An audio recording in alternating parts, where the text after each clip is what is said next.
XBB.1.5 varian adalah sesuatu yang sebentar lagi akan menjadi pembicaraan. Sahabat izin, informasi kali ini dibuat dengan tergesa-gesa karena XBB.1.5 adalah virus varian Omicron baru yang sangat cepat menular yang sudah di ujung pagar Indonesia. Informasi ini persis seperti kejadian bulan Februari 2022 di mana seminggu sebelum serangan Rusia ke Ukraina, tim YouTube Bosman dengan kencangnya memberitakan akan masuknya tentara Rusia ke Ukraina. Kemudian benar, Rusia masuk dan menjadi perang beneran terjadi. Setelah itu, informasi berikutnya yang Bosman selalu infokan adalah Tiongkok pasti ambil Taiwan. Untuk ambil Taiwan diperlukan sebuah persiapan panjang. Diperkirakan persiapan itu memakan waktu 2 tahun sampai 4 tahun dan masa paling tepat adalah 2027 diperkirakan. Pokoknya sebelum tahun 2049 Taiwan pasti masuk ke Tiongkok menjadi satu sistem bernegaranya. Siapa yang akan menganeksasi Taiwan? Yang paling ambisius adalah Xi Jinping. Dan tahun 2027 adalah masa ketiga di ujung jabatannya dan untuk keterpilihan 4 kalinya harus ada momentum atau lompatan. Yang terbaik adalah mengambil Taiwan. Semua diinformasikan rinci oleh Bosman, perlahan dan panjang, berseri. Bahkan mungkin yang tidak menganggap informasi seperti ini penting. Untuk apa memahami dunia di luar sana? Yang penting Anies jadi presiden, yang penting Ganjar jadi presiden, yang penting Prabowo jadi presiden, yang penting Jokowi jadi presiden lagi diperpanjang 2-3 tahun, lalu bisa 3 kali. Apapun itu terserah kalian sahabat. Tapi informasi tentang geopolitik dunia adalah syarat penting untuk generasi muda memahami kekuatan Indonesia agar bisa jadi global player dan menjadi kekuatan utama dunia. Yang selama 7 presiden belum. Saat ini Indonesia masih mentah. Ekonominya berdasarkan GDP masih nomor 16 besar dunia. Kekuatan militer dalam hal persenjataan masih nomor 15 dunia, di mana 90%-nya armor, arsenal, alutsista tadi adalah impor.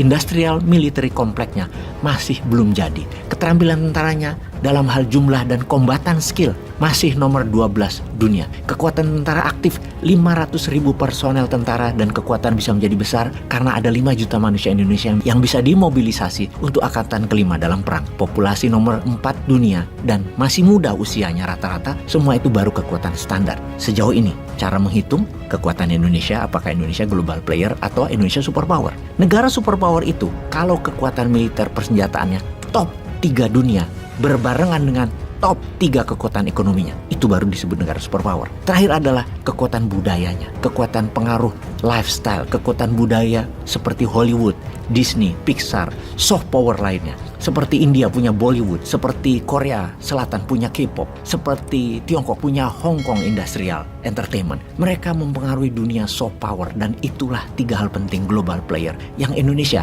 harus miliki. Kembali ke XBB.1.5 yang kita mulai dengan mengingatkan bahwa WHO bukan kepanjangan dari World Health Organization, tetapi Wuhan Health Organization. Karena apapun yang Tiongkok lakukan dibenarkan oleh WHO dan dibantu, ditutup-tutupi oleh WHO. Apa yang ditutupi? Fakta mengerikan apa yang terjadi dalam 6 bulan terakhir dan memuncak di awal tahun 2023 ini. Fakta bahwa XBB.1.5 adalah varian yang cepat menular dan akan menulari dunia seperti 3 tahun yang lalu. Dan fakta bahwa semua ini akan terjadi di dunia adalah Tiongkok yang menularkan dan WHO tidak pernah menyalahkan Tiongkok, bahkan melindungi. Itulah mengapa WHO oleh kita diberi julukan Wuhan Health Organization. Sejak peristiwa meledaknya virus dari Wuhan di akhir tahun 2019, WHO bukan fokus pada kesehatan dunia, tapi melindungi citra Tiongkok dan juga citra Xi Jinping.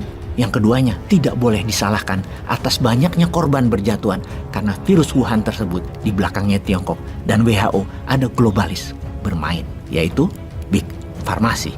WHO harusnya membuat dunia sehat dan aman dan juga menolong yang lemah, tetapi tidak dilakukan. WHO mengatakan fenomena yang saat ini terjadi di Tiongkok adalah hal yang bisa teratasi dengan mudah. Dan dari mana data tersebut kalau tidak dibungkus dari fakta agar dunia percaya bahwa virus kali ini tidak berbahaya dan aman. Lanjutkan dan tetaplah pakai booster vaksin keempat, kelima, dan seterusnya. Dan ini sekali lagi sesuai dengan apa yang kita katakan bulan-bulan lalu. Persiapkan masyarakat untuk booster sampai ke 10 tiap tahun sekali minimum sampai selamanya. Kita mati sih enggak, miskin doang.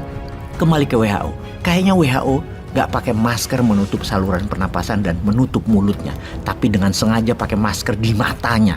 gak melihat apa kejadian di Tiongkok 6 bulan terakhir sebagai ancaman dunia, malah melindungi dan membuat dunia jadi tidak hati-hati, menjadi lupa akan meningkatkan imunitas. Dari awal Bosman konstan mengatakan bahwa virus adalah konspirasi jahat karena benda yang mematikan ini beragenda dua, depopulisasi dan jualan vaksin. Virus Wuhan adalah war tool, alat perang, dan pandemi adalah warfare kali ini, peperangan. Semua ini by design, karena by design dan perang, maka demi survival of Indonesian nation, kita harus punya acuan sendiri, tidak berstandar WHO, Wuhan Health Organization, dan vaksin lagi. Itu seharusnya. Tuduhan kita terhadap WHO kali ini mungkin sangat vulgar, bahkan sampai mengatakan Tedros Ghebreyesus, orang nomor satunya WHO, adalah antek Tiongkok. Sesungguhnya siapa yang mengatakan pertama kali Ghebreyesus antek Tiongkok? Menlu Amerika di tahun 2020 di awal tahun mengatakannya, yaitu Mike Pompeo.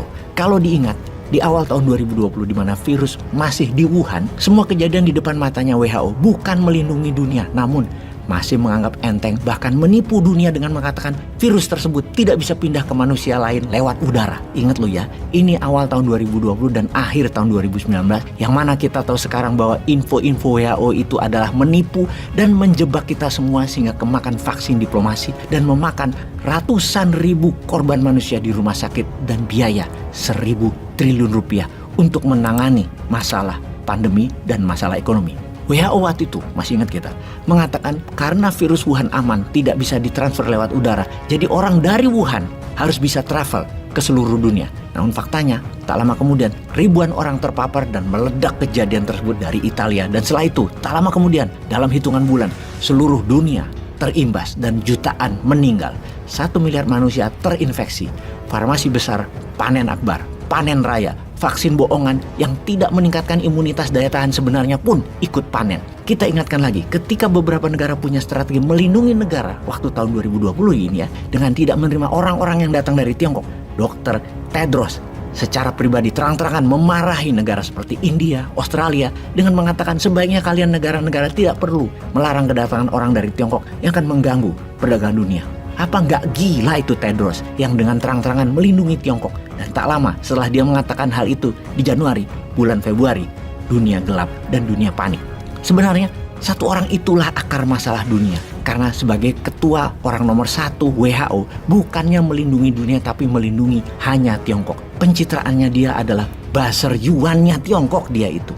Ketika bulan Februari setelah Tedros ketemu Xi Jinping, Tedros memuji betapa luasnya pengetahuan Xi Jinping itu. Itu di media dunia resmi loh dia mengatakan dan memuji Xi Jinping. Dan tak lama setelah itu baru dia mengatakan bahwa virus adalah pandemi dunia. Setelah dapat go ahead dari Xi Jinping baru mengatakan hal itu. Gendengnya orang. Oke, coba sahabat memikirkan apa yang seharusnya kita lakukan sekarang demi survival of the nation Indonesia. Akan apa yang sebentar lagi masuk dan menjadi masalah kesehatan nasional. Ditunggu komen Anda.